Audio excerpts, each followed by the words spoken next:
रही हैं 10 मुहर्रम को मेले में लाली लगा के, क्रीम पाउडर लगा के, नए नए कपड़े पहन के, कुंवारी लड़कियों में मोबाइल कर मेले जा रही है।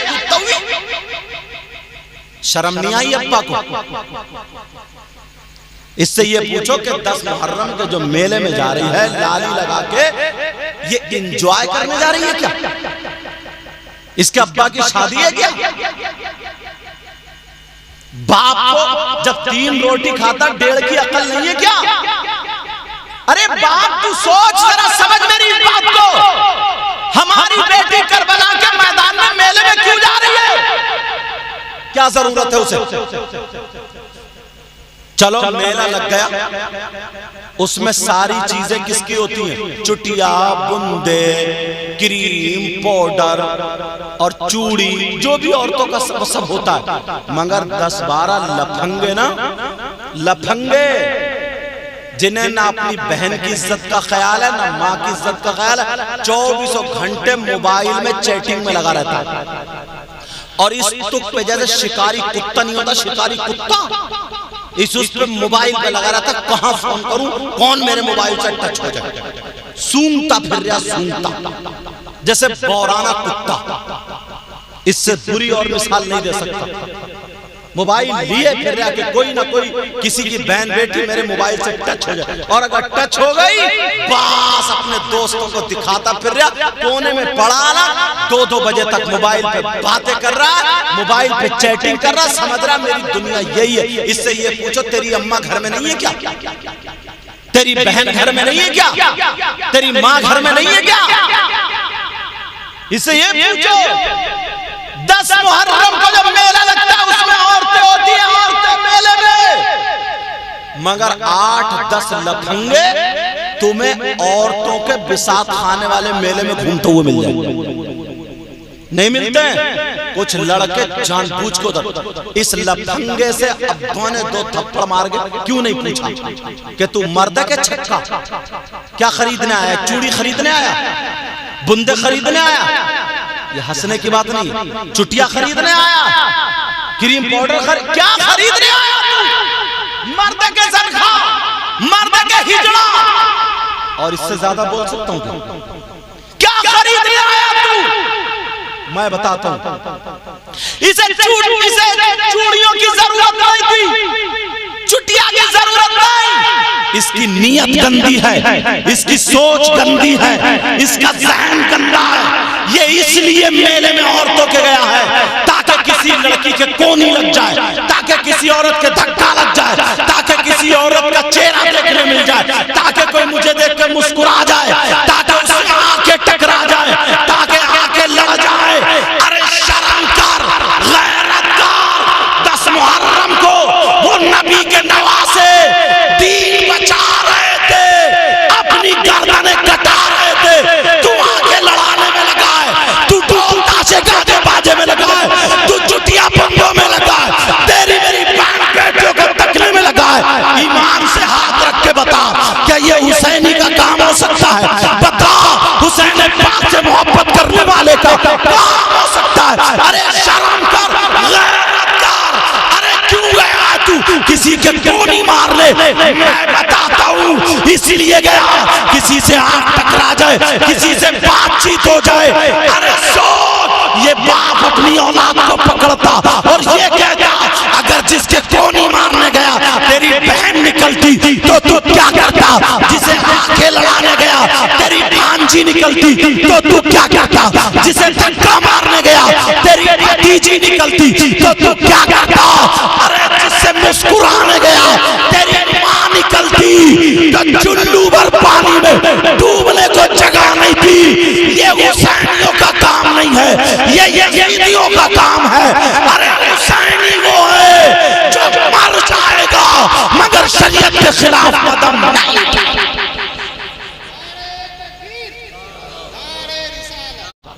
फिरौन बना के रख दिया, नमरूद जैसी सदारतें हो रही है। हुसैन जैसी सदारत करो, तुम खुद फैसला तुम्हें करना पड़ेगा। 10 मुहर्रम को क्या हुआ था तो मालूम ही है। और हम क्या एक भी चीज मिल रही है हुसैनियों से? एक भी चीज मिल रही है? एक भी चीज नहीं मिल रही हुसैन में। पहले तुम्हें यहीं से भटका दिया, सबसे पहले शुरू में यहीं से, क्योंकि हदीसों में आया, हमने तकरीरों में कहा, बयान किया, हुसैन पाक की मोहब्बत जब तक उसके दिल में नहीं होगी उसका ईमान कामिल नहीं होगा। और लोग हुसैन पाक का नाम लेकर के बिजली का तार पकड़ लिया करते थे, हिम्मत नहीं है बिजली का करंट उसको मार दे। हुसैन पाक का नाम लेकर के या उनकी औलाद में से गौसे पाक का नाम लेकर के आग में अगर कूद जाता था तो हिम्मत नहीं है जो आग उसे जला दे। ये इतना बड़ा पक्का सच्चा आशिक था। यही की बात है संभल की, मुफ्ती मोहम्मद हुसैन साहब संभली जो रहते थे उस दौर की बात है। यहाँ पे कुछ लोग कहने लगे यजीद जन्नती है, कुछ लोग बोले हुसैनी जन्नती है, वो बोले यजीद अमीरुल मोमिनीन है। यहाँ तक के 3 दिन तक मुनाजरा चलता रहा, मगर एक अनपढ़ आदमी था, एक जाहिल आदमी था, एक गांव का आदमी रहने वाला था, वो वहां करीब आकर के कहने लगा सुनो साहब मैं थोड़ी सी बात करना चाहता हूँ। बोले क्या करना चाहते हो? मैं उनके हाथ में दे दिया। बोले तुम भी मौलाना, तुम भी मौलाना हो, मुझे किताबें याद नहीं है, तुम 3 दिन से मुनाजरा कर रहे हो, हमारी कुछ समझ में नहीं आ रहा है। ये कह रहे हुसैन हक पर है, ये कह रहे यजीद हक पर था, मगर मेरी सुनो फैसला भी होगा। मैं हुसैनी हूँ, मैं कहता हूँ हुसैन हक पर है, और जो यजीदी है वो ये कहते यजीद हक पर है। ये 11,000 की लाइन चल रही है, मैं हुसैन पाक का नाम लेकर के 11,000 की लाइन पकड़ लेता हूँ, वो यजीद का नाम लेकर के 11,000 की लाइन पकड़ ले। जो हक पर होगा अल्लाह उसे बचा देगा, वरना दूध का दूध पानी का पानी हो जाएगा। पाँव से थोड़ा पाइच था, पाँव से थोड़ा मासूर था, वो आ गया मैदान में। कौन भाई का लाल है जो आता है, यहाँ तक की बात आती है उसने हुसैन पाक का नाम लेकर के 11,000 की लाइन का तार पकड़ लिया। अरे तार पकड़ के कहने लगा या हुसैन, या हुसैन। वो नमाजी था, पक्का सच्चा हुसैन से मोहब्बत करने वाला था। लोगों ने देखा अरब का तार लगा के, उसके जिस्म पे तार लगा के जब वालम चलाए तब वालम चल जाता है, मगर उसका कुछ नहीं होता है। 1 मिनट नहीं, 10 लोगों ने नहीं, हजारों ने देखा, 5 या 6 मिनट तक वो बिजली का तार पकड़े रहा, हुसैन करता रहा, मगर बिजली उसका कुछ बिगाड़ नहीं पाई। यही पे फैसला ये हुसैनी था। आप क्या हुसैनी हो? इधर मुहर्रम को उठाया, उधर दूसरे की बहन बेटियों पे गलत नजर डालना। समझे? मेरी बात समझ में आ रही है? अगर हुसैन का नाम अल्लाह सुनो, सैयदना इमाम हुसैन पाक जब शहादत वाला दिन और वो आगे वाली रात आ जाए तो 128 मर्तबा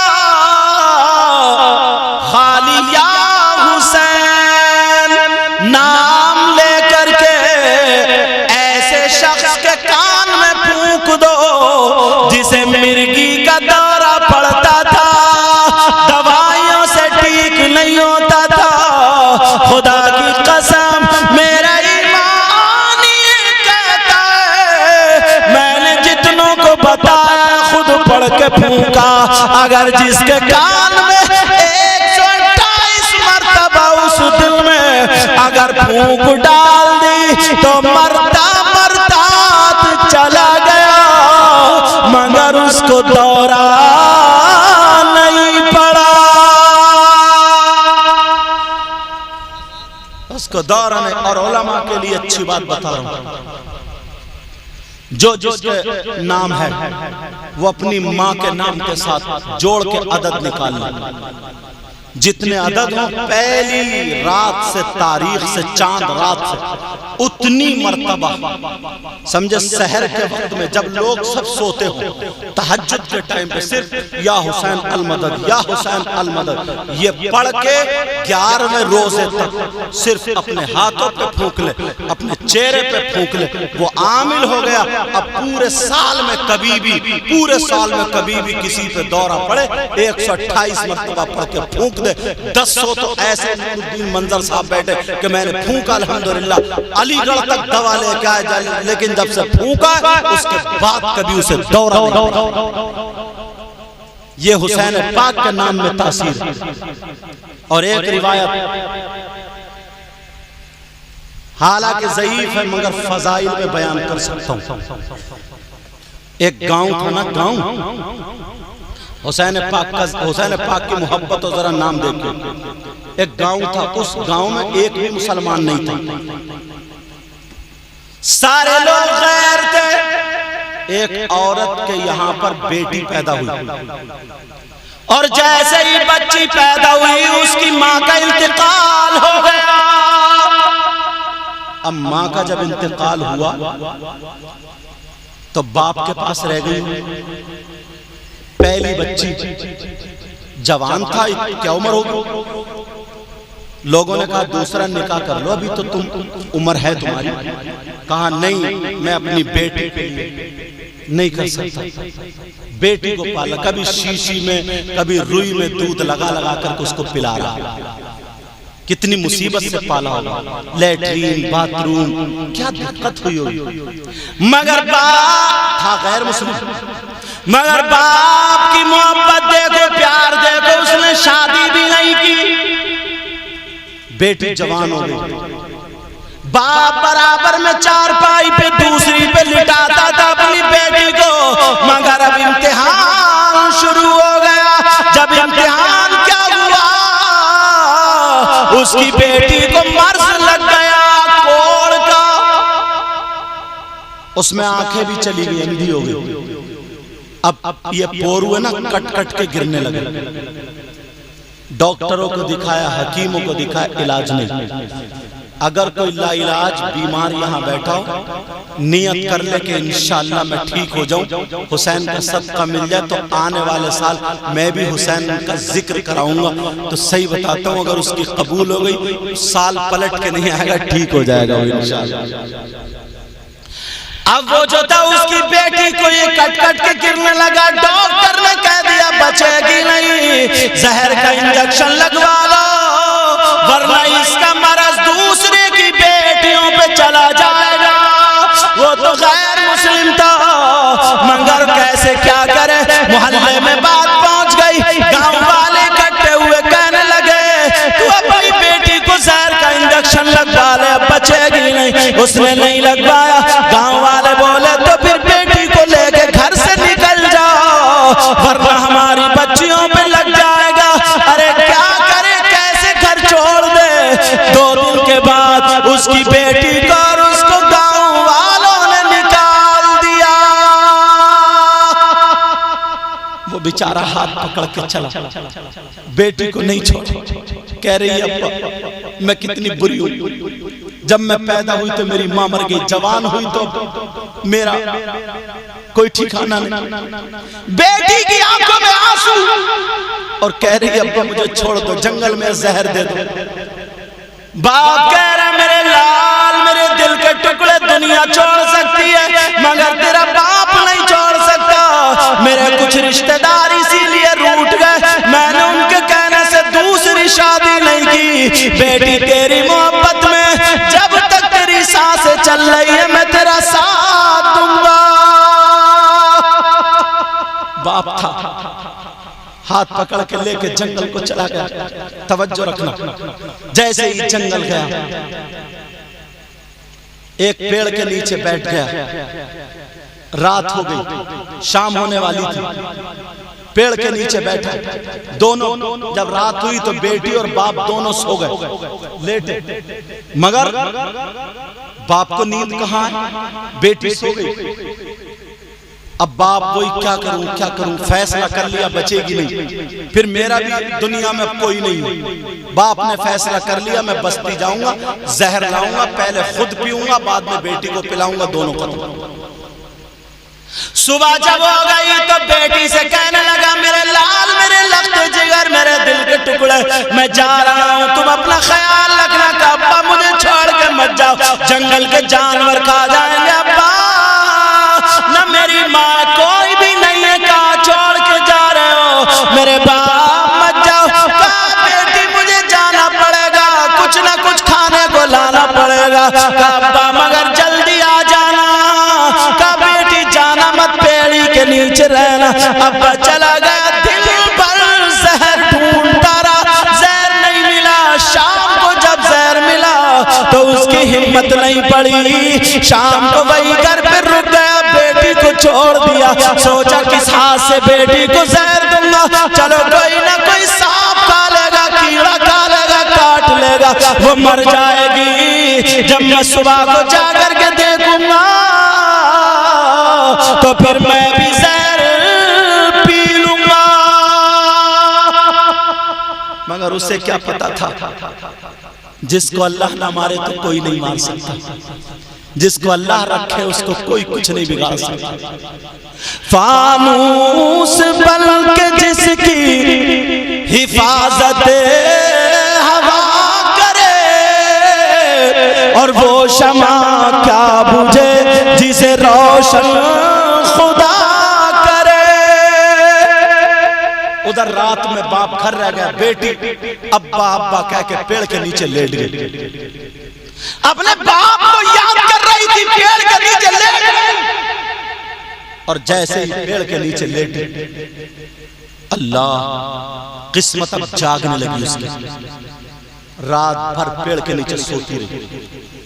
सुबह को कहीं से एक परिंदा आया जिसका नाम कबूतर, रात में आया, सुबह को नहीं, रात में आकर के वो भी उसके ऊपर पेड़ पे बैठ गया। जिस पेड़ के नीचे लड़की थी उस पेड़ के ऊपर कबूतर बैठ गया। रात भर वो कबूतर बैठा रहा, कबूतर बैठा रहा, लड़की सोती रही, रात भर यही मामला रहा।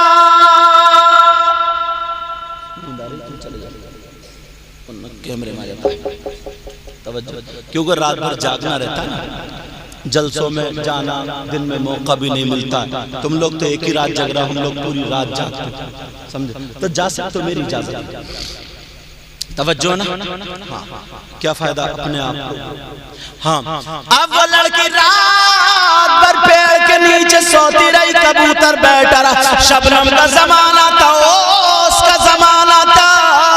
लड़की जैसे ही पेड़ के नीचे बैठी, सुबह हो गई, कबूतर के पर ओस से भीग गए। जब सुबह हुई, लड़की ने अपने परों को हिलाया, जैसे ही उसने, लड़की ने नहीं बल्कि कबूतर ने जब अपने परों को हिलाया तो एक कतरा लड़की की आंख में पड़ गया, लड़की की आंख ठीक हो गई, उसे दिखने लगा। दूसरी आंख में पड़ा, वो भी ठीक। अब लड़की ने देखा तो कबूतर है, कबूतर ऐसे हिला रहा, लड़की ने हाथ फैला दिए और जहां जहां गिर रहा है वो कतरा, शबनम का ना ओस का भीग चुके थे। और परिंदे की आदत हो, जब उड़ता तो परों में फड़फड़ाता है। तो लड़की के पूरे जिस्म पर जब वो कतरे लगे, वो बीमारी ठीक हो गई। इतने में बाप भी जहर लेके आ गया। जब देखा तो लड़की ठीक। अब बाप जहर पिएगा या पिलाएगा? बाप को चिपट गई, क्या अब्बा जान में ठीक? कहा मेरे लाल ये तो बता, जहां पर सैकड़ों डॉक्टर फेल हो गए, हकीम फेल हो गए, मेरे लाल है मेरी बेटी, जरा बता तू कैसे ठीक हुई? कौन हकीम मिला, कौन डॉक्टर? तो वो गैर मुस्लिम थी। वो लड़की कहने लगी, अब्बा कोई डॉक्टर नहीं, कोई हकीम नहीं, मुझे आज कबूतर की शक्ल में खुदा मिल गया। ये उसका जुमला, मेरा नहीं। नकल कुफ्र कुफ्र नबाशा, समझ में आ रही बात? अब वो तो उनका तो तरीका ही ऐसा होता है। कहा मुझे ये मिल गया, मुझे वो मिल गया, कहा मुझे रब्बुल आलमीन मिल गया, मुझे आका मुलाकिमीन मिल गया, खुदा मिल गया, जो भी उसने अपनी ज़बान में कहा होगा। अब कबूतर की तरफ को हाथ जोड़ के कहने लगा उसका बाप, जहाँ डॉक्टर फेल, हकीम फेल, मेरी बेटी ठीक हो गई, आज के बाद मैं तेरी पूजा करूंगा, तेरी इबादत करूंगा। जब कबूतर ने इतना सुना, कबूतर की आंखों में आंसू आ गए और रो करके दुआ करने लगा, ऐ अल्लाह तू मुझे ज़बान दे दे ताकि मैं इस यहूदी से दो बात कर लूं, मैं बता दूं मैं अल्लाह नहीं हूं, मैं तो कबूतर हूं। ऐ अल्लाह तू मुझे ज़बान दे दे। कबूतर दुआ मांग रहा, अल्लाह ने कबूतर को गोयाई अता फरमा दी। अब कबूतर बोल पड़ा, कहने लगा ओ मैं खुदा नहीं, खुदा नहीं, कहा मैं खालिक नहीं हूं, मखलूक हूं, खुदा नहीं हूं, मैं कबूतर हूं, परिंदा हूं। तो फिर कहा मैं कैसे मानूं? जहां पर डॉक्टर फेल, हकीम फेल, तेरे परों में ये कमाल है। जब इतना कहा तो कबूतर कहने लगा, अरे सबका खुदा एक है, अल्लाह रब्बुल आलमीन। मैं तो तेरी पूजा करूंगा, फिर तेरे परों में कहां से कमाल है? कबूतर कहने लगा सुन ले, अगर तुम मेरे परों की बात करता तो सुन, मैं तुझे बताऊं मेरे परों में कमाल कहां से आया। कमेटी वालों बच्चों सुनो, तुमने बड़ी मेहनतें, बड़ी काविशें की हैं ये जलसा सजाने के लिए। आज गांव से आने वालों अपनी किस्मत पे नाश करना, तुमने अपने नरम नरम बिस्तर को छोड़ा, गद्दों को छोड़ा, किसी के बाप का कोई प्रोग्राम नहीं, इमाम हुसैन पाक की मोहब्बत में किया। अब जरा सुनो, वो कबूतर कहता है, ऐ यहूदी सुन ले, मेरे मेरे परों में कमाल कहां से आया? वो सुनो, कहां से आया? मेरे भी बच्चे थे, मेरी भी कबूतरी थी, मेरे छोटे छोटे बच्चे थे, मैं घोंसले में उन्हें चूगा दे रहा था, मैं उनका पेट भरा रहा था। इतने में एक परिंदा करके मुझसे कहता, अरे तू अपने बच्चों को यहाँ खिला रहा है, वहां करबला के मैदान में नबी के बच्चे भूख और प्यास शहीद हो रहे। अरे नबी जिनको कांधे पे रख के झूला झुलाया करते थे, जालिमों ने उन हुसैन को शहीद कर दिया।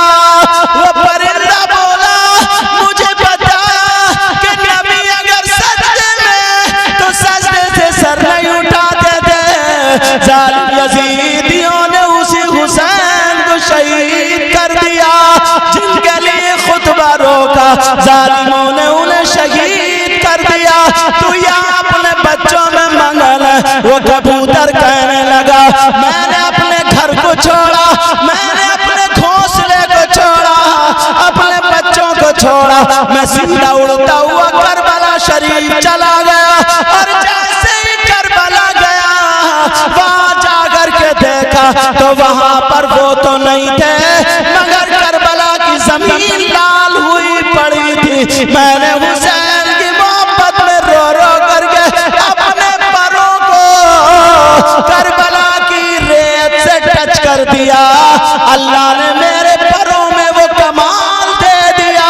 ऐ यहूदी सुन ले, आज के बाद अगर कोई अंधा मेरे परों की हवा खा लेता तो ठीक हो जाता, कोई कोड़ी खा लेता ठीक हो जाता, जिसका दुनिया में कोई इलाज ना हो वो मेरे परों की हवा खा ले तो ठीक हो जाता।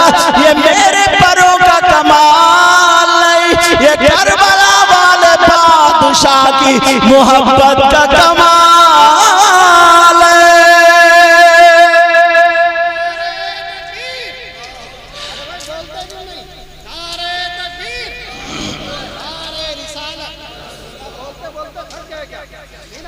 चलो नारा लगा।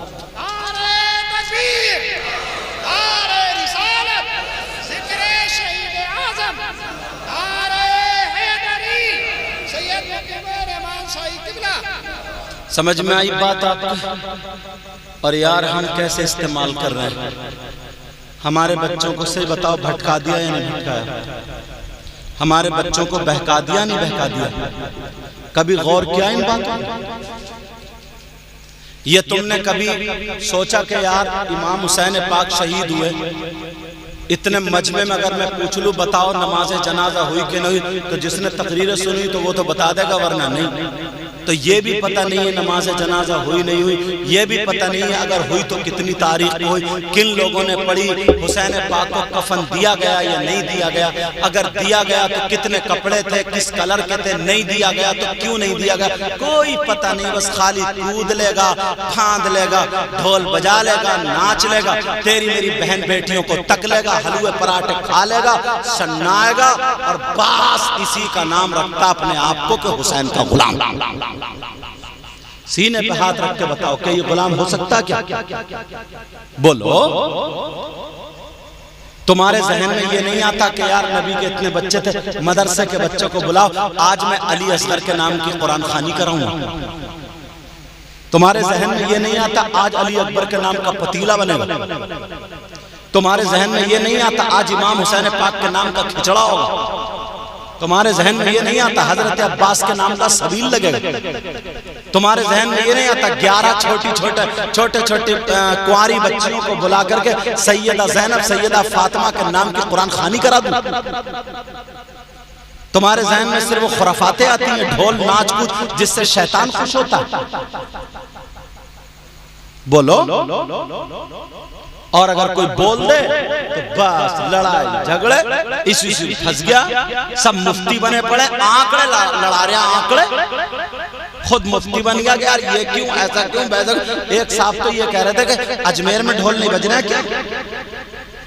अजमेर में शराब भी पी जा रही है, पियोगे? अरे सोचने की बात है, गरीब नवाज ने तो नहीं बजाया ना, साबिर पाक ने तो नहीं बजाया ना, इमाम हुसैन पाक ने तो नहीं बजाया ना, किसी अल्लाह वाले ने तो नहीं बजा। तुम्हारा क्या कार, वो तुम्हें भुगतना पड़ेगा, मेरा जो काम है मुझे भुगतना पड़ेगा। तो मैं तुम्हें ना लड़ाना चाह रही हूं और न मैं तुम्हें किसी को बुरा भला, मेरा मतलब ये है, मेरा मकसद ये है कि खुराफात और लड़ाई झगड़े दूर होते चले जाए। इमाम हुसैन पाक की नमाज जनाजा 10 मुहर्रम को नहीं हुई बल्कि 11 मुहर्रम को हुई। कब हुई बोलो? करबला शरीफ की बराबर में एक बस्ती थी जिसका नाम मकाम गादरिया, वहां के कबीले बनी असद के लोग रहने वाले थे। 11 मुहर्रम को उन्होंने नमाज जनाजा पढ़ी। 10 मुहर्रम को अल्लाह ने इसलिए यजीदियों को रोक दिया, या उन लोगों को भी इसलिए रोक दिया था, अगर हुसैन पाक की नमाज जनाजा पढ़ लेते तो हुसैन पाक के सदक़े में वो जन्नती हो जाते। कोई ना कोई यजीदी जरूर नमाज पढ़ लेता, मगर अल्लाह को ये गवारा नहीं था कि एक भी यजीदी जन्नत में जाए। अल्लाह ने कहा यजीदियों तुम्हारे लिए जन्नत नहीं बल्कि जहन्नम है। करबला को ले लो, करबला शरीफ में जो सैयदजादे बचे थे, जो सैयदा औरतें बची थी, बाकी को शहीद कर दिया था, उनका क्या हाल था? हाथ बांध दिए थे, किसी के आगे हो किसी को पीछे को, दो करके। ओए कौन है? इधर इधर बैठो, हटो वहां से, तवज्जो रखो। हाँ मेरी तरफ तवज्जो रखो। नहीं कलमा शरीफ पढ़ो, ला इलाहा इल्लल्लाह मुहम्मदुर रसूलुल्लाह सल्लल्लाहु अलैहि वसल्लम। हाथ बंधे हुए थे, आंखों में आंसू थे। इमाम हुसैन का सर नेज़े पे था। सर को कौन कुदारिया था? हुसैन ही यजीद। उन्हें ये लगता था कि हम जंग जीत गए, हम कामयाब हो गए, तो नक्कारे और ढोल बजा के जुलूस और ये सब जो कूद रहे थे, फांद रहे थे, ये यजीदी थे या हुसैन? अरे ये तो यार मोटी मोटी बातें। जो वहां से जब चले थे कूफे को सरे पाक को लेकर के हुसैन पाक के, तो ढोल बजाते हुए, नाचते हुए, कूदते हुए हुसैनी कहते यजीदी। यार जरा सोचने की बात। यजीद दिमश्क शहर था, बाज लोगों ने दमिश्क भी उसको लिखा है। यजीद ने दमिश्क सजा दिया था, बड़े बड़े ढोल चौराहों पे रखवा दिए थे और शराब के 3-3 मटके हर घर में भिजवा दिए थे। यजीद ने हुक्म दे दिया था कि हम हाकिम बादशाह, हमारा हुक्म है सारे लोग शराब पिए, शराब पिए। उन लोगों ने शराब पी थी और शराब पी करके ढोल बजाया था, इतना गंदा नाच नाचा था, शराब के नशे में किसी को पता नहीं रहा था। अगर बाप है तो उसने बेटी के ऊपर गलत हाथ इस्तेमाल किया, अगर बेटा तो माँ के ऊपर गलत हाथ इस्तेमाल किया। मेरा इशारा समझ रहे होगे, अगर भाई है तो बहन को उसने पकड़ लिया, मेरा इशारा समझ रहे होगे। शराब के नशे में इतना गंदा नाच नाचा गया। एक सहाबी थे जिनका नाम हजरत सहल रज़ियल्लाहु ताला अन्हु था। उन्होंने कहा क्या बात है, आज जिधर देखो ढोल रख दिए गए, लोग शराब पी रहे, क्या बात है? तो कहा आज हुसैन का सर यजीद की बारगाह में तोहफे में आ रहा, तो यजीद ने ढोल बजवाए हैं, घरों में शराब भिजा दिए। उस सहाबी ने लाहौल पड़ा था, कहां से आएगा सर? का बाबू सलाम से आएगा। जब बाबू सलाम में वो सहाबी जाकर के खड़े हुए, ये यजीदी और कूदने लगे क्योंकि बादशाह से इनाम मिलेगा। अपनी कामयाबी के झंडे गाड़ रहे थे, मगर उन्हें क्या पता था मर गए मरदूद जिनकी फाता न दरूद। अब जरा सुनो, वो यजीदी जब हुसैन पाक के सर को कुदा रहे थे, इनकी आंखों में आंसू थे। सहाबी रसूल उसे देख कर रोने लगे। हुसैन पाक की बेटी ने देख लिया, जिनका नाम सैयदा सकीना था, वो कहने लगी आप क्यों रो रहे हो? ये तो ढोल बजा रहे, शराब पी रहे, मस्तियां कर रहे, अरे तुम क्यों रो रहे हो? कहा बेटी पहले ये बताओ तुम कौन हो? कहा मैं सकीना बिन्त हुसैन हूँ, मैं हुसैन पाक की बेटी हूँ। उनकी आंखों में आंसू आ गए। कहा बेटी मैं तुम्हारे नाना का सहाबी हूँ, मैं तुम्हारे नाना का सहाबी। बेटी मैंने वो दिन भी देखा है जिस दिन नबी जुमे के दिन खुतबा पढ़ रहे थे, हुसैन घर से निकले गिर गए।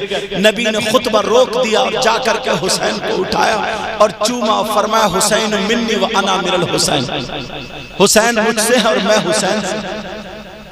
एक दिन गोद में थे हसन हुसैन, एक सहाबी ने पूछा आका क्या? कहा वो है जो किसी के पास ने चादर हटाई। तो हसन हुसैन दोनों थे। तमाम सहाबा जमा हो गए, नबी मुस्कुरा करके दुआ करते, अल्लाहुम्मा इन्नी उहिब्बुहुमा फअहिब्बहुमा व अहिब्ब मन युहिब्बुहुमा। तुम्हारे लिए भी ये दुआ का, ऐ अल्लाह मैं इन दोनों से मोहब्बत करता हूँ, तू भी इनसे मोहब्बत करना, और जो इनसे मोहब्बत करे क़यामत तक तू उनसे मोहब्बत कर।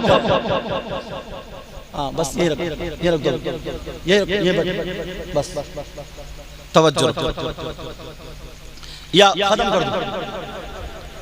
मैं तो खुद वो बातें बता रहा हूँ, किसी को ना तकलीफ देना चाहता हूँ, हो सकता है किसी के दिल में बात बैठ जाए।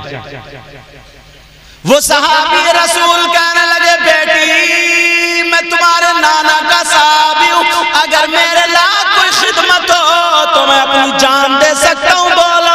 वो कहने लगी ओ मेरी बहन सुन ले, जो 10 मुहर्रम को मेले में जाती हैं, कुतियों की तरह इधर आधर झांकती हैं, कपड़े इधर आधर फेंकती हैं, अपना जिस्म दिखाती है। हुसैन की बेटी ने क्या कहा था अगर हो सके तो हमारे अब्बा जान का सर आगे करा दे, ताकि ये जालिम ढोल बजा रहे और कूद रहे हमसे ना टकराए, हमारे जिस्म से ये ना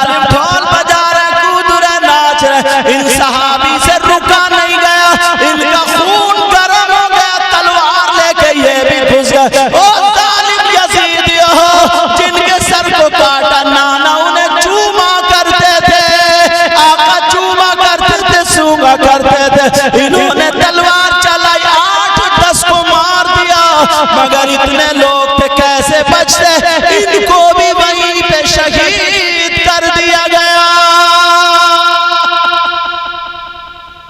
अब फैसला तुम्हें करना हो, मेरा काम बताने का।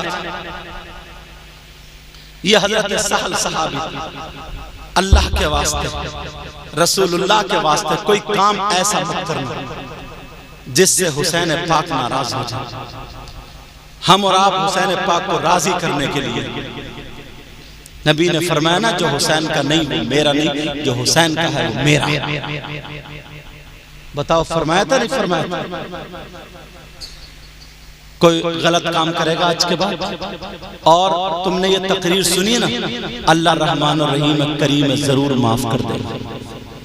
अभी तक अगर किसी ने कोई ढोल बजाया हो या इन नौजवानों में से पता नहीं था, जाके उधर मेले में घूमा, जैसे मैंने बताया ऐसे हुआ, तो अल्लाह के वास्ते ये कमेटी वाले मुबारकबाद के लायक हैं। इन्होंने अपने बाप की या किसी की महफिल नहीं, सिर्फ इमाम हुसैन पाक की महफिल, और इसलिए ताकि ये पैगाम तुम तक पहुंच जाए।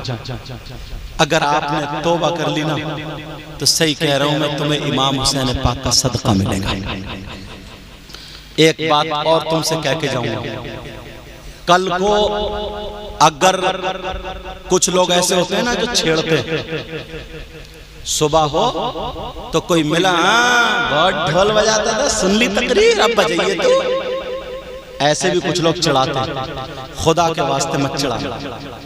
अगर चिढ़ाओ और उसने गुस्से में अगर ये कह दिया तो उससे रोका जाए तो रोक ली, मैं बजाऊंगा, जहन्नम में तू नहीं जाएगा मैं जाऊंगा, तो बहुत गलत हो जाएगा। तुम फिर सुधारोगे नहीं, बिगाड़ोगे।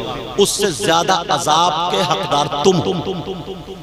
कुछ लोग होते हैं ना ऐसे जो चिढ़ बनाते, खुदा के मैं कह सकता हूं, मैं बहुत खुले खुले जुमले बोल रहा हूं, शायद ये कोई बोल पाएगा, मगर तुम मत कहना यार। क्यों? नसीहत का एक तरीका, जब किसी का आखिरी वक्त होता तो मरने के करीब होता, तो उस वक्त उससे ये नहीं कहा जाता कलमा पढ़, कलमा पढ़, कलमा पढ़। अगर उसने ये कह दिया नहीं पढ़ूंगा, इनकार कर दिया, कलमे का इनकार कर दिया, और उसका इंतकाल हो गया, तो क्या होगा? ईमान उसका खत्म। तो वहां पे ये कहने का हुक्म नहीं है, बल्कि क्या है, वहां पे तुम्हें बस खुद कलमा इतनी जोर से पढ़ना है, तुम्हें जो लोग मौजूद हैं, ताकि उसके कानों तक आवाज आ जाए। अगर वो भूला भटका हो तो उसके जहन में आ जाए मैं भी कलमा पढ़ता हूँ, फिर वो भी कलमा पढ़ने लगेगा। जैसे ही कलमा पढ़ेगा या सुनेगा, कलमा पढ़ता हुआ उसका इंतकाल हो गया, तो ईमान की हालत में मरा। और ये बड़ी दौलत है। तो इसलिए हो सकता है तुम में, जब गांव में पहले लोग शादियों में नाचने वाली औरतों को बुलाते थे, नचनियाँ आती थी नहीं आती थी, फिर उसके भांड होते थे, और जना कौन कौन क्या क्या होता है, उनका ड्राइवर, हाँ जोकर, जोकर बोलते ना उसको, कुछ और बोलते हैं, हाँ बहरहाल मैं ड्राइवर कह रही हूँ, समझ लीजिए। उसका एक ड्राइवर, वो उन्हें 2-3 औरतों को नचाता, गंदे गंदे शेर कहता, और नौजवान उस पर पैसे फेंकते, पैसे उड़ाते, ऐसे करते, समझे? शैतान उनके रगों में दौड़ता था। अब्बा भी उसी महफिल में, दादा भी उसी महफिल, पोता भी। पहले ये शादी धूमधाम से ऐसे होती थी, लेकिन जैसे इल्म बढ़ता गया, आज तुमने देखी बात सब खत्म हो गई, और जो बची है वो भी खत्म हो जाएंगे। तो लेकिन किसी को टॉर्चर मत करना। अगर कोई ऐसे काम करता था, उसे पता नहीं था या पहले से देखता है बेचारा करता था, तो इसका मतलब तुम उसे तौबा करने का मौका नहीं दे रहे। तुम्हें उसे चढ़ाने की कोई जरूरत नहीं है, मैं कह के जा रहा हूं भरे मजे। और अगर उसने उसको टॉर्चर किया और चढ़ाया, तो उसका जिम्मेदार वो होगा। ये बड़ी बात कर रहा हूं, मेरी जबान से जुमले निकलेंगे। उसका जिम्मेदार वो खुद होगा, वरना अल्लाह और रसूल के वास्ते किसी को चढ़ाना नहीं, किसी को टॉर्चर नहीं करोगे ना। और मेरे साथ में सब लोग पक्के सच्चे हुसैनी बनोगे, बोले हुसैनी बनोगे, बोले इंशाअल्लाह। जो दहकती रेत के बिस्तर पे सोया वो हुसैन, अब बोलो या हुसैन, और तौबा भी कर लेना साथ में, दिल दिल में तौबा करके जाना। अच्छा यहाँ से, ताकि इन कमेटी वालों कई दिन से मेहनत कर रहे हैं, इनकी भी मेहनत कबूल हो। जो दहकती रेत के बिस्तर पे सोया वो हुसैन, जो दहकती रेत के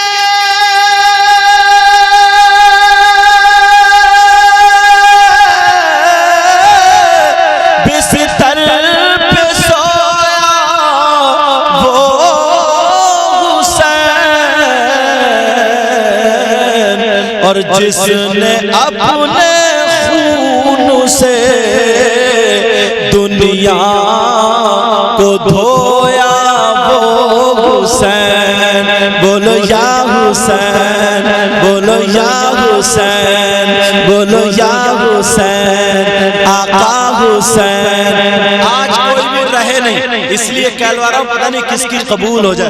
अपने बोलो या हुसैन, मौला हुसैन, जिसने अपने खून से दुनिया को धोया वो हुसैन, और जो जवां बेटे की मैयत पे न रोया वो हुसैन,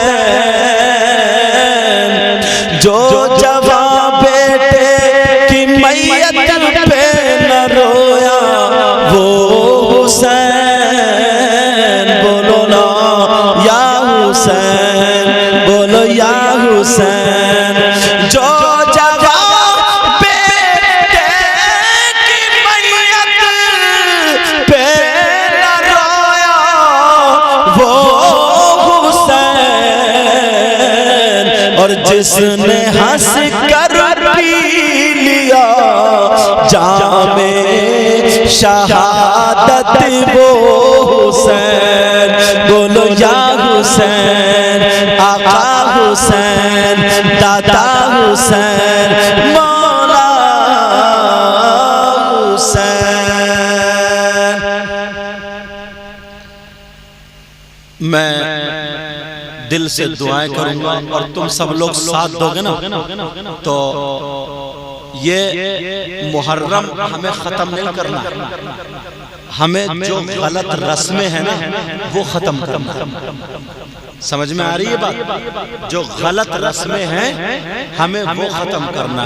जिसके दिल में हुसैन की मोहब्बत नहीं है वो दिल ही बेकार है, समझे? वो दिल ही बेकार है। तो अगर तुमने मेरा साथ दिया तो इंशाअल्लाह इनकलाब आ जाएगा। बोलो साथ दोगे? लड़ोगे नहीं आपस में, कहीं कल से लड़ना झगड़ना शुरू कर दो, लड़ोगे नहीं, बड़े प्यार से मोहब्बत से धीरे धीरे धीरे धीरे पहले अपने आप पे खुद पे कंट्रोल करोगे, अपने घर की बच्चियों को रोकोगे, बच्चों को बताओगे, उन्हें आधा घंटा बैठ के कहानी सुनाया करोगे। ये सारी बातें तो सही बता रहा हूँ, इंशाअल्लाह एक दिन वो होगा पूरा इलाका पक्का सच्चा हुसैनी होगा। बोले इंशाअल्लाह। मैं दिल से दुआएं करता हूँ, अल्लाह ताला मुझे भी अमल की तौफीक अता फरमाए, आपको भी अमल की तौफीक अता फरमाए, क्योंकि 2 से ज्यादा बज चुके हैं और हाँ 2:19 हो गए हैं, टाइम भी हो गया। ये नईम भाई नाज शरीफ पढ़ेंगे, हंसी मजाक नहीं होनी चाहिए।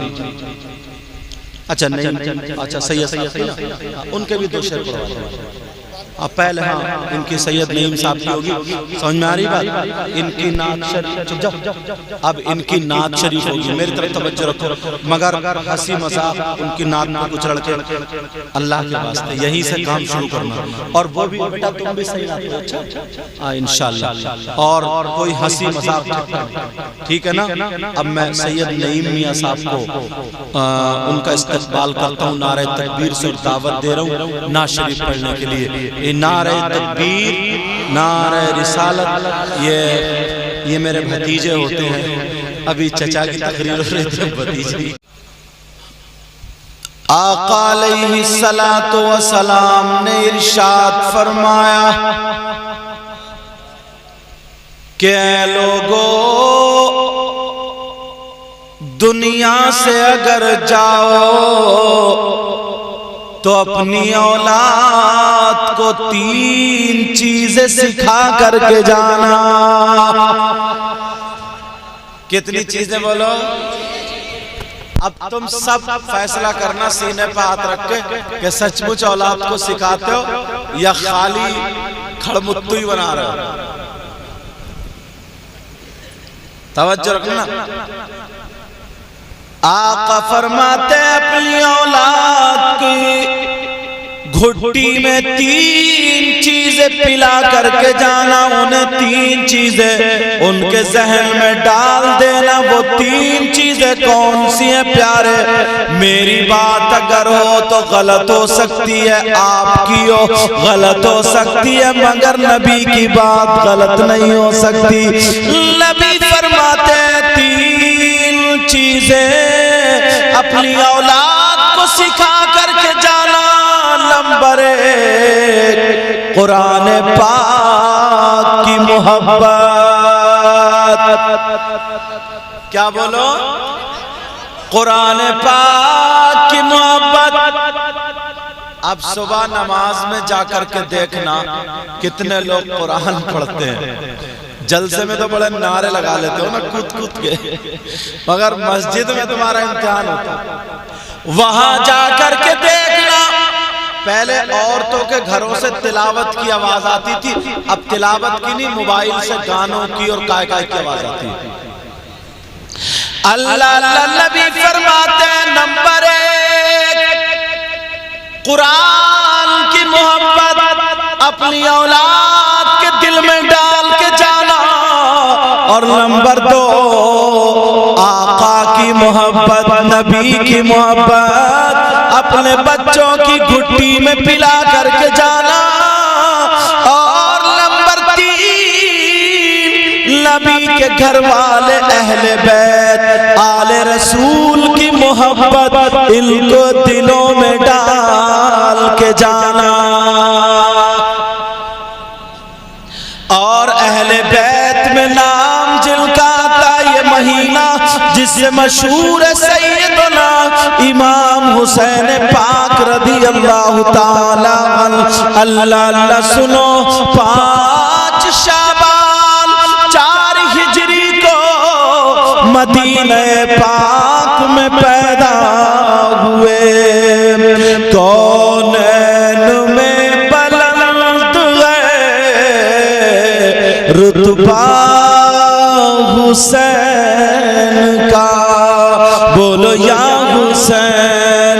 कौनैन में बुलंद है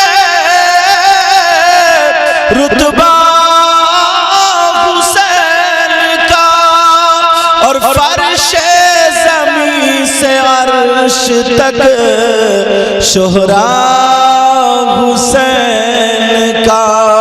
और बेमिसल है जहां में कुंबा हुसैन का। क्यों? सुल्तान दो जहां नाना हुसैन का। हुसैन पाक की मोहब्बत ईमान का एक हिस्सा। ये जुमला याद रखियो। क्या बोलो? हुसैन पाक की मोहब्बत क्या बोलो? ईमान पाक का एक हिस्सा है। मगर प्यारे मोहब्बत को हमने अलग अंदाज में ले लिया। तवज्जो रखना। हाँ उलमा किराम, मोहब्बत को अलग अंदाज में लिया। मैं दिखाता हूं, एक बात ज़हन में रखना। ये जो मुहर्रम बनाए जा रहे हैं, सवाल समझ लियो ना, तवज्जो रखना, ध्यान से निकल ना जाए। मुहर्रम जो आज के दौर में ये बनाना कैसा है, समझ में आ रही बात? और अगर गलत साबित कर दो दलाइल के साथ तो फिर मुझे बुला लो। समझ में आ गई? जो बात कह के जाऊंगा बिल्कुल पुख्ता, मुझे किसी से ना कोई लड़ाई है ना झगड़ा, सिर्फ एक शरीयत पेश करूंगा। अगर हो सकता है अल्लाह ताला हमें और आपको हिदायत नसीब फरमाए। हाँ बेटा, बात नहीं। अब मैं आला हजरत को उठाता हूं। आला हजरत ने जो लिखा, ये लिखा मुरव्वजा, जो मुरव्वजा है ना, मुरव्वजा ताजियादारी, जिसको मुहर्रमदारी बोलते हैं, ये जायज नहीं। अच्छा, मुरव्वजा क्या? इस पे लोग धोखा खाते हैं। मुरव्वजा क्या, ज़हन में रखना। ये बताओ, ये माइक है ना या टोपी है? नहीं तो टोपी है। क्या बोलो? तो मानते क्यों नहीं? अरे टोपी है, आंखों से देख रहा हूं ये माइक है। अगर कोई इसको टोपी बोले तो गलत होगा ना। अगर कोई ये मनवाए जनाब ये अमामा शरीफ है, या किताब है, या टोपी है, मानोगे? क्योंकि अल्लाह ने अक्ल दी है। मुहर्रम का मतलब है, ताज़िये का मतलब है इमाम हुसैन पाक के रोजे का नक्शा, या करबला मुअल्ला का नक्शा। किसी भी आलिम ने अगर कोई इमाम हुसैन पाक का नक्शा बनाए या करबला मुअल्ला का नक्शा बनाए, किसी कपड़े पे बना करके अपने घर में रख ले या कहीं भी रख ले, वो नक्शा बनाए, तो किसी आलिम ने नाजायज नहीं बताया।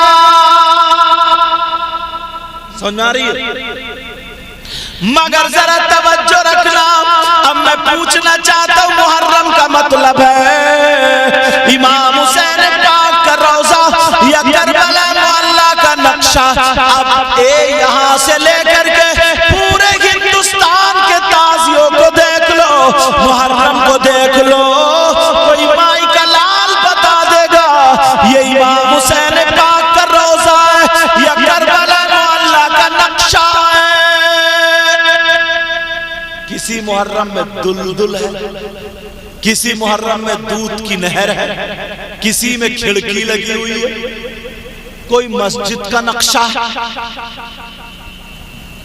कोई ताजमहल का नक्शा। यहां तक के कारीगर जो होता है नेकर पहन के नापाक बीड़िए पी राजा मुहर्रम बन रहा है।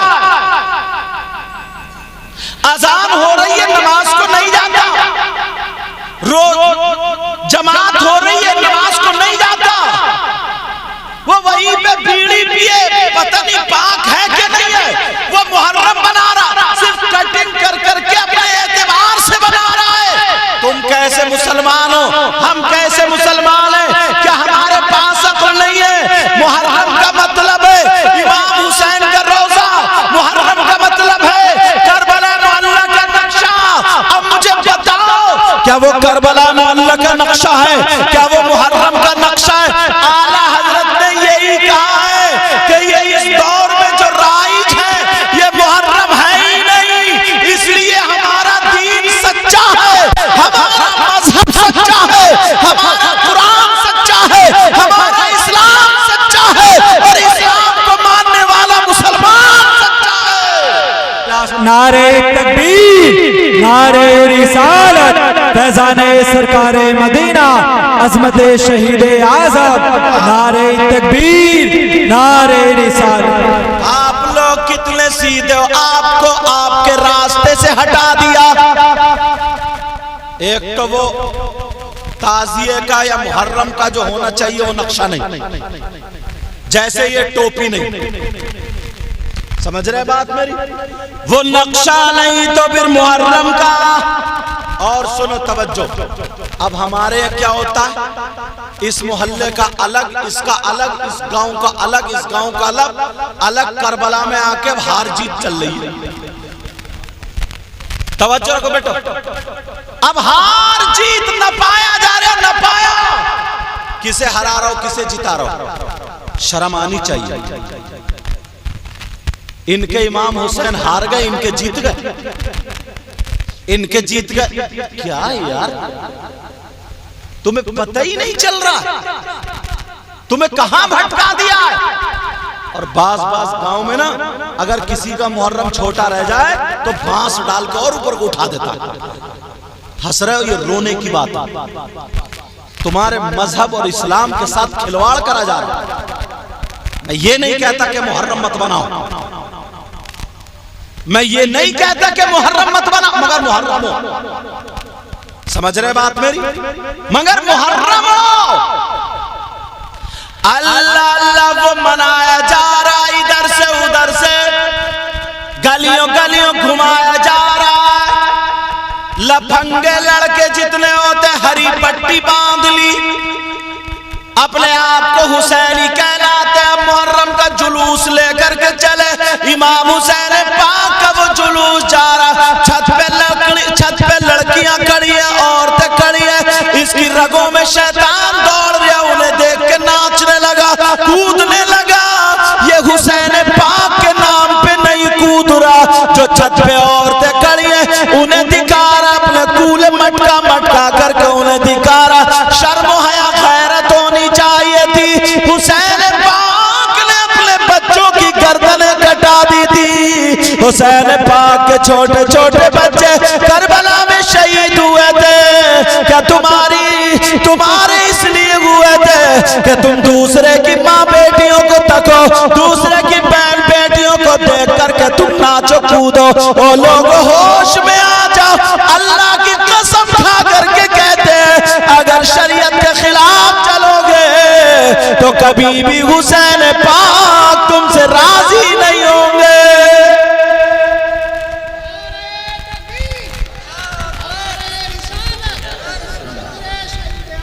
बैठ जाओ बेटा, समझ में आ रही है? मेरी तरफ तवज्जो दो, बोलना नहीं ताकि जहन ना भटके। मैं कभी कभी तकरीर में कहता हूं, हमारे यहाँ अगर जलसे होते हैं ना, कभी कभी किसी, ये तो अल्हम्दुलिल्लाह ठीक चल रहा, कभी कभी किसी जलसे में ना वो हालात मतलब पूरा जलसा हो गया और किसी को कोई नसीहत की बात ही नहीं मिली। 8, 10, 20 लड़के नोट उड़ाए और बस खत्म। समझ में आ रही बात? जब तुम, हाँ तवज्जो रखो, कोई बात नहीं।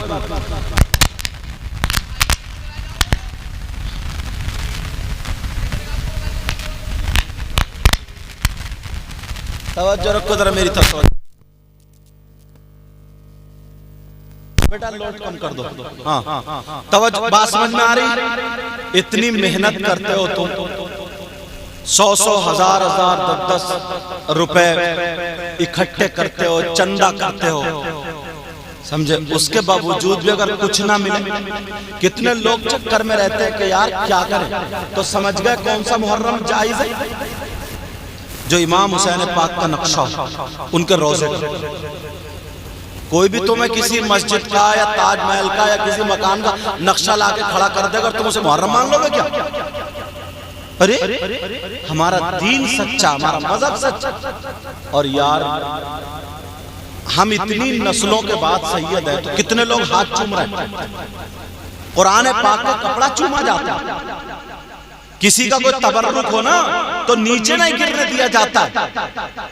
और तुम वहां इमाम हुसैन का रोजा बना रहे हो, ये घुटने पहन के इतने बड़े ठेका लेता है जो मुहर्रम बनाने वाला, और बीड़ियां जो खींच रहा वहां पे पड़े पड़े नमाज नहीं पढ़ रहा, नापाक आदमी के हाथ में दे दिया तुमने। कोई वहां पे अगरबत्ती तुम सुलगाओगे और खाना रख दोगे और किसी नेकर पहनने वाले के फातिहा पढ़ दे ना, उसके सर पे क्या गएगी दुनिया?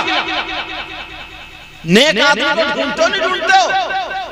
तो ऐसे ही नेक आदमी को तलाशो जिसने देखा हो सरकार इमाम हुसैन पाक का रोजा जो बनाना जानता हो। अगर तुम्हें मोहब्बत है तो इमाम हुसैन पाक की उन बातों से भी मोहब्बत होगी जिनसे वो मोहब्बत करते थे। करबला में बच्चे शहीद हुए, बात सिर्फ इतनी सी थी। थोड़ा पसे मंजर बताऊं कितनी सी बात थी। यजीद जब हाकिम बन गया तो अब लोगों से बोला आ जाओ मेरी पार्टी में आ जाओ। मगर ये इतना बड़ा गुंडा था, सौतेली मां के साथ निकाह जायज कर दी। दो सगी बहनें एक घर में रहने लगी, नाजायज लड़कियां रखता था, शराब भी पीता था, जुआ और तमाम गंदी खुराफातें ये सब करता था। अब ऐसा अगर कोई पीर आ जाए तो उसके हाथ में हाथ दो, मगर वो जालिम की जबर की रास्ता सर पे हाकिम बन गया ये, वरना मरवा दिया करता था अगर किसी ने सर उठाया। 700 सहाबाए किराम को इसने शहीद किया है। आप जानते वो मस्जिद नबवी जिस मिंबर शरीफ पे बैठ करके मेरे नबी खुतबा देते थे, इस जालिम ने उस मस्जिद नबवी में घोड़े बनवाए, घोड़े, और जिस मिंबर पे बैठे थे घोड़ों की लीद और पेशाब डाली है, उस शख्स का नाम यजीद है। वो मदीने की पाकीज़ा औरतें जिनमें हसन हुसैन खेलते थे नबी थे, अबू बकर सिद्दीक थे, हजरत उमर, उस्मान गनी, मौला अली साहबा थे। तो इस जालिम ने अपनी फौज के ऊपर 3 दिन 3 रातें औरतें हलाल कर दी थी। जिस औरत को चाहो पकड़ लो, उसके कपड़े उतार दो, उसकी इज्जत उतार दो। ये हाकिम की तरफ से था, उसी हाकिम का नाम यजीद है। ऐसे आलम में अब लोगों ने कहा देखो अगर तुम्हें लोगों को कब्जे में करना है तो नबी के नवासे इमाम हुसैन पाक से बैत ले लो। अगर वो तुम्हारे चुंगल में आ गए, हाथ में हाथ दे दिया, तो सारी कौम उनके पीछे हो जाएगी। फिर मामला इतना था, यजीद ने कहा हुसैन पाक से कहा मेरी बैत कर लो, मेरी बैत में आ जाओ, मेरे हाथ में हाथ दे दो, ताकि सारी कौम मेरे आपके पीछे आकर के मेरी हो जाए। हुसैन पाक ने कहा नहीं नहीं, दीन और इस्लाम बड़ी मुश्किल से हम तक पहुंचा है, हम अपनी जानें दे सकते हैं, हम अपनी औलाद दे सकते हैं, हम अपना माल दे सकते हैं, मगर दीन का सौदा नहीं कर सकते। आज का इंसान 500 रुपए पे बिक जाता है। अगर वोटिंग होती है तो समोसे इधर के खा रहा, नारा इधर का लगा रहा, समोसे इधर के खा रहा, वोट इधर के डाल रहा। पता चल रहा ये प्रधान जीतेंगे, मगर इन्होंने 1000 रुपए घर भिजवा करके सबको खरीद लिया। 1000 रुपए पे बिकने वाला इंसान, जरा हुसैन पाक को देखो, अपने बच्चों को दे दिया, भांजों को दे दिया, भतीजों को दे दिया, सारी कुर्बानी दे दी, खुद भी शहीद हो गए, मगर उस शराबी ज्वारी कबाबी के हाथ में हाथ नहीं दिया,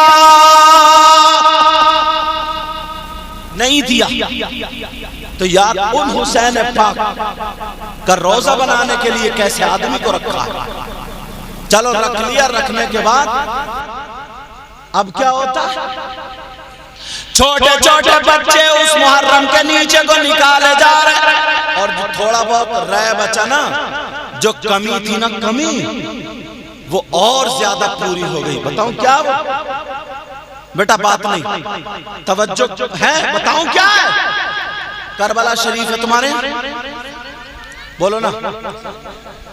एक करबला वहां इराक में भी है जहां पे इमाम हुसैन पाक शहीद हुए, एक वो वहां पे दफन हुए उनका जिस्म पाक, और एक करबला ये तुम्हारे यहाँ जहां पे मुहर्रम या ताजिया दफन होता है, और मुहर्रम और ताजिया इमाम हुसैन पाक का रोजा है ही नहीं। करबला का भी नक्शा नहीं है। तुम कितने सीधे भोले वाले, तुम्हें जो भी आ रहा है बेवकूफ बना के चला जाए। अरे जरा सोचो यार, पैसा लगा रहे हो, कोई इसको कह दे जनाब ये खा ले, मानोगे जो कहोगे कपड़ा है, तो यहां पर इतने सीधे क्यों बन गए?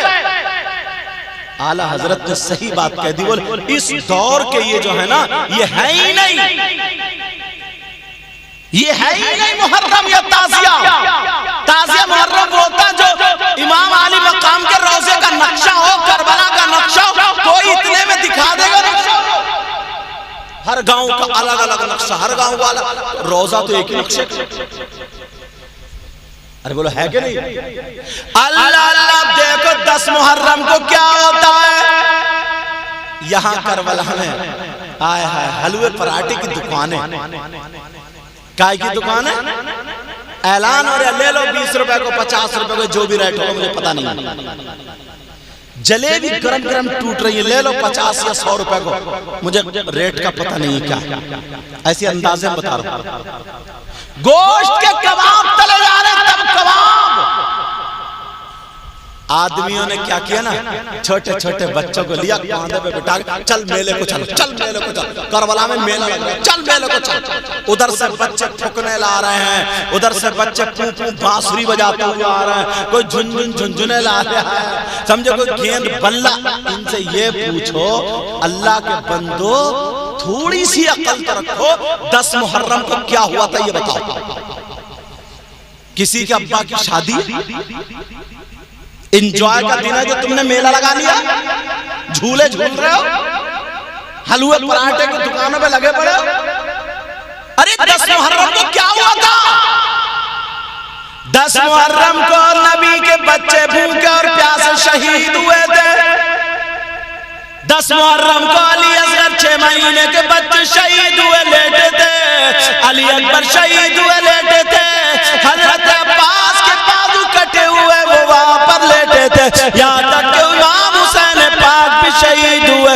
10 मुहर्रम को सैयदजादों के मुंह पे थप्पड़ मारे गए थे। हुसैन की सगी बेटी जिनका नाम हजरत सकीना है, उनके मुंह पे थप्पड़ मारा था। इमाम ज़ैनुल आबिदीन जो हुसैन के सगे बेटे हैं उनके हाथ बांध दिए। इमाम हुसैन पाक की बहन जिनका नाम सैयदा ज़ैनब है उनके भी हाथ बांध दिए, बीबियों के हाथ बांध दिए, खेमे में आग लगा दी थी। ये बगैर घर के थे, बगैर खाने के, बगैर पानी के थे। किसी का भतीजा, किसी का बेटा, किसी का भैया शहीद हुआ लेटा था। ओ मुसलमानों तुम्हारी कैसी मोहब्बत है। वो तो 10 मुहर्रम को करबला में शहीद हुए, उन्हें भूख और प्यास रखा गया था, उनकी आंखों में आंसू थे और तुम अपने बच्चे को गुब्बारे खरीदने लेके जा रहे हो। थोड़ी शर्म है गैरत करना। तुम अपने बच्चे को बांसुरी, अपने बच्चे को गेंद बल्ले, अपने बच्चे को हलवा पराठा और चूरन चाट के पत्तों पे लड़ने जा रहे हो। जरा होश की पियो, होश की पियो। अरे 10 मुहर्रम को क्या हुआ था और तुम क्या कर रहे हो? अब किसी मुफ्ती से पूछना पड़ेगा, इतना तो तुम भी जानते हो। 10 मुहर्रम को क्या हुआ था, तुम कहां पहुंच गए? तुम्हें निरा खेल में लगा दिया, भुला दिए तुम्हें उनके आंसू, भुला दिए तुमसे उनकी कुर्बानी, भुला दिए तुमसे उनकी हकीकत, तुम्हें खेल में कूद में नाच में लगा दिया। बस हरी पट्टी बांध लेगा, ढोल ले लेगा, फूल मटकाएगा, बहन बेटियां छतों पे खड़ी हैं, इशारे कर रहा है। और 10 मुहर्रम को पहले ही वायदा हो जाए, आ जाइए मुहर्रम के मेले में मिलूंगा। तौबा डूब के नहीं मरेगा। ला हौला वला कुव्वता इल्ला बिल्लाहिल अलीय्यिल अज़ीम। 10 मुहर्रम को हुआ क्या था, तुम क्या कर रहे हो? और अगर कोई मौलाना कहते हैं क्या कर रहे हो तो रूठ जाते हैं साहब। और मुझ जैसा मौलाना अगर कोई कह के चले तब तो कुछ भी नहीं। और अगर इमाम अगर कह देना मस्जिद में तो जने कितनों की इमामतें छूट गई। कब तक इमामत से छुटते रहोगे? हश्र के मैदान में क्या हुसैन पाक को चेहरा नहीं दिखाओगे? हश्र के मैदान में इमाम हसन को चेहरा नहीं दिखाओगे? नाना के सामने क्या मुंह लेके जाओगे? किस मुंह से जाओगे? यहाँ तुम कूदते रहो, नाचते रहो, ढोल बजाते रहो, इमामों को हटाते रहो, बुलाते रहो। अल्लाह ने तुम्हें पैसा दिया, दूसरा आ जाएगा। हश्र के मैदान में कहां जाओगे? हश्र के मैदान में क्या करोगे? अरे तुम्हारे अगर नवासे का, तुम्हारे पोते का, तुम्हारे बेटे का, तुम्हारे माँ बाप का किसी का इंतकाल हो जाए तो तुम मेला लगवाओगे? हलवे पराठे की दुकानें लगेंगी? हुसैन पाक 10 मुहर्रम को शहीद हुए, तुम्हारे यहाँ मेले ठेले, हलवे पराठे, ढोल ताचे गाजे बाजे। वो नबी के नवासे नहीं थे क्या? वो अली के बेटे नहीं थे क्या? वो जन्नती जवानों के सरदार नहीं थे क्या? तुम्हें सही बता रहा हूं मैं, मेरी एक बात तवज्जो से सुनना। तुम भी मतलब तुम्हें वो रास्ते से हटा दिया, वरना तुम्हें अगर हकीकत मालूम हो जाए ना तो तुम तो वो हो जो हुसैन पाक पे अपनी जान दे दो, वो लोग हो हुसैन पाक पे, मगर तुम्हें असली रास्ते से हटा दिया गया। और सुनो 10 मुहर्रम को क्या होता है, आज तक किसी ने नहीं पकड़ा। सही बात नहीं बताई तुमने, तुम्हें तुम्हारे माँ बाप की जिम्मेदारी थी अपनी औलाद को बैठ के, ओ बेटा भगाना पड़ेगा मुझे, तुम्हारे माँ बाप की जिम्मेदारी थी कि औलाद को बिठाल के बताता, अपने अब्बा की कहानी बताता, तेरे दादा इतने बड़े डकैत थे ना 3 गांव थर्राते थे। अपनी सुना रहा बेटे मैंने ऐसे ऐसे कमाई करी है, ये करिए वो करिए, और यहाँ